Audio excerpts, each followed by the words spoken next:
What do the assessors think? I think that there should be a mandatory level of training for people who undertake deafblind assessments. I think that that training needs to be flexible and potentially could be done as part of the job. Deafblind people are not just deafblind. They also will have a myriad of other issues or experiences that impact on how we support them. So if you can have a good understanding of mental health, learning disabilities, children's services, parenting, family life, and how to support people through that, but in a way that also takes into account their communication needs, their mobility, then actually that makes a massive difference to somebody. For people who have a dual sensory loss, their entire world is taken away from them. So they have no access to what we would normally have and would make us feel kind of involved and a part of life and society. We know that to be valued, you need to be a part of something and to get something back. And if you can't access education, employment, relationships, friendships, then actually you don't get any positive feedback into your life.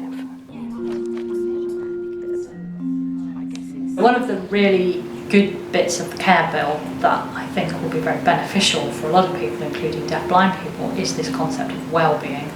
So the bill says that the purpose of social care is to develop people's well-being and promote well-being. And it defines well-being in quite broad terms, so it covers things obviously like personal care and washing and dressing, but also employment, recreation, and importantly, being able to make a contribution to the community. So disabled people don't want to be recipients of support and nothing else. They want to get out there, be part of their local communities, feel like they're making a contribution. And this bill says, yes, that is what social care is about. Since Ben has had a job, it's absolutely changed his life. He does shredding for the local authority. We found a job that means he can do the job himself, which again is important to him. He has friends there that he goes and has coffee with. He sees it as being an ordinary person, and it's absolutely changed. It's changed his confidence. He's now, like anybody else, he's got a job to go to, and it's the best thing he does. The Right Honourable David Blunkett came to Sense's lobbying event. He feels strongly that Parliament must hear the voice of the deafblind community. I wanted to come to give my support to the very, very successful campaign that Sense has been running to ensure that what people think they're doing in improving provision and support actually happens in practice. This is about basic equality and human rights, but it's also about liberating the individuality and the talent of men and women to live independently and to be able to contribute. This is not a begging bowl. This is about people literally being enabled to be able to do things on equal terms and for themselves. Without that sighted support and me knowing there's monies available to pay at the end of the day, I wouldn't have been able to come to see my MP or to be involved in this life-changing decision-making that's going on that affects each and every deaf-blind person within the UK.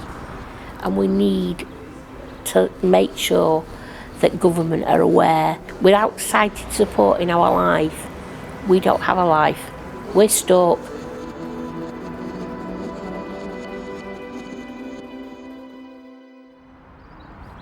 We'll keep you posted on any developments with the Care Bill.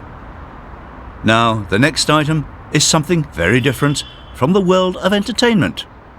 A few months ago, we received a message via the See Here Facebook page from a deaf dancer called Hayk Hobosyan from Armenia. He was the winner of his country's version of So You Think You Can Dance. He was visiting Britain for 3 weeks.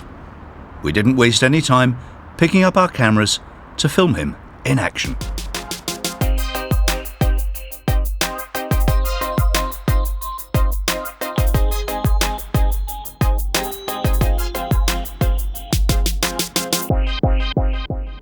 When I was small, I used to watch Michael Jackson and wanted to dance just like him. When he sadly passed away, I felt I wanted to continue his legacy of dance, and I just progressed my own dancing from that point on, continuously practicing. My parents noticed that I was able to dance and sent me off to hone my dancing skills. There, they spotted that I had natural talent. They were in awe of the way I danced.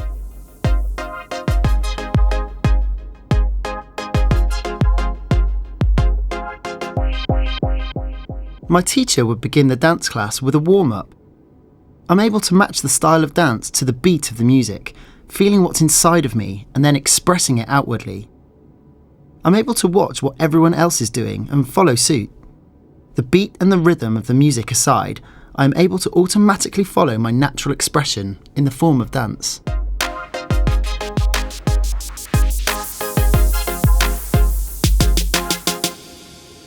At the age of 13, my dancing really took off. When I was 16 years old, I started to take part in dance competitions, and I won the first time. It felt amazing. It was quite emotional. It gave me goosebumps.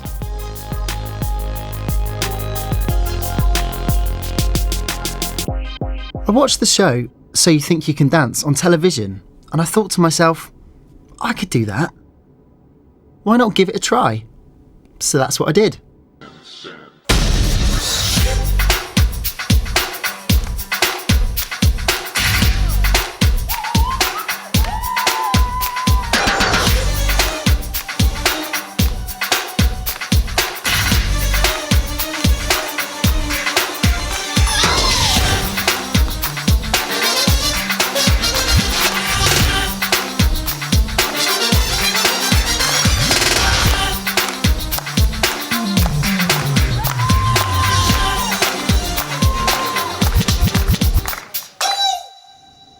There were 4 finalists, 2 male and 2 female.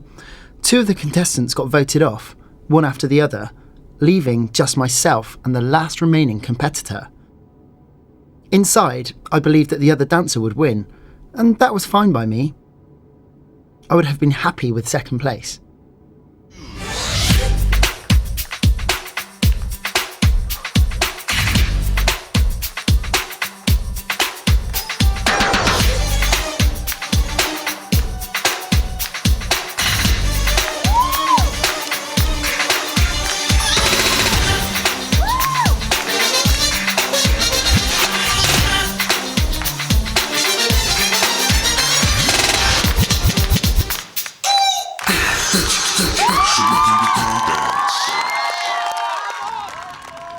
I was totally shocked when they called out my name. Hayk! Everyone stood up and pointed towards me. I had a sign language interpreter in the audience and looked to them for confirmation. That's when I knew I'd won. It's a bit of a blur now, but it was great. Հաղթող է ճանաչվել Հայկը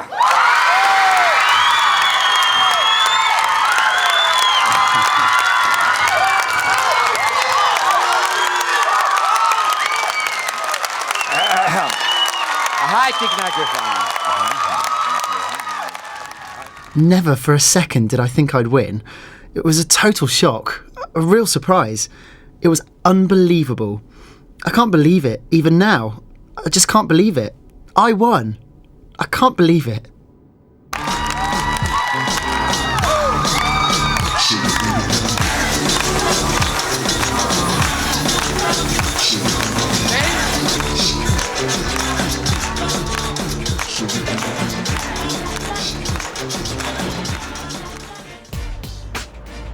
Since winning So You Think You Can Dance, Hayk has wanted to give something back to deaf and disabled children.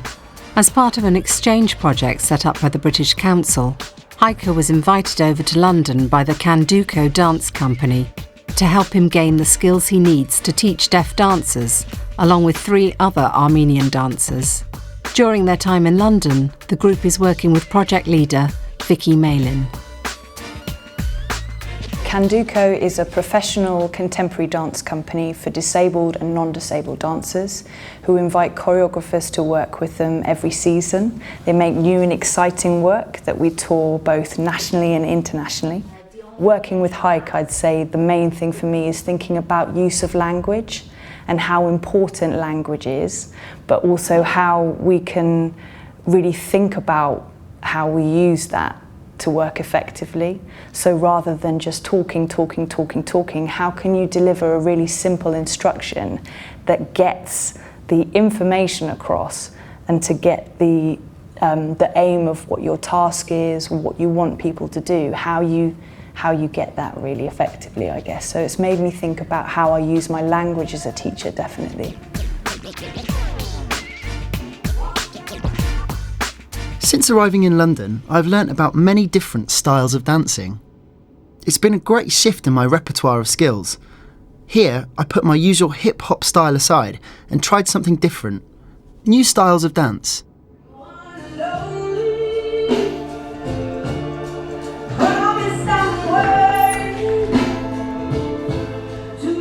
The thing I find really exciting about having a group of people come to work alongside Canduco is all the different experiences and knowledge and skills and interests that those people bring.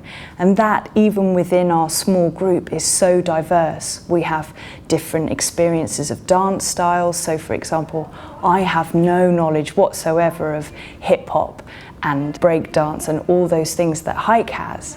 But then I can offer different skills within that team. So I think it's exciting to see what each artist can offer as a group to then take this project forward and create something really exciting. I think traditionally, dance performances like to have everyone performing exactly the same, all in perfect unison. But I like to experiment with breaking the mould and with different levels within the piece. This experience has really opened my eyes and shown me a different way of doing things, a real wow kind of experience. I've experimented with a variety of new methods and done things in a way that I've never done back home. That's why I'm here, to learn more to take back to Armenia. So what are Hayka's plans for the future? And what does he hope to achieve from what he's learnt here in London? From what I've learnt here, I wish to return to Armenia to teach deaf people how to dance, and that being deaf and dancing doesn't have to be an issue. I want to teach deaf people that they can dance.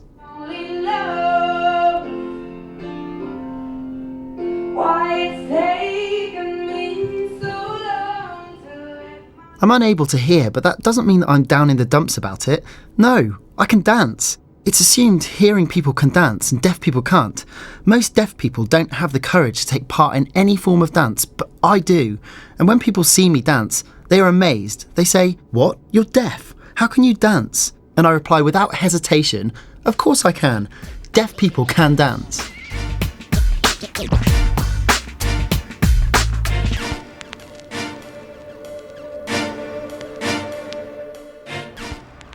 Wow, what a talented dancer.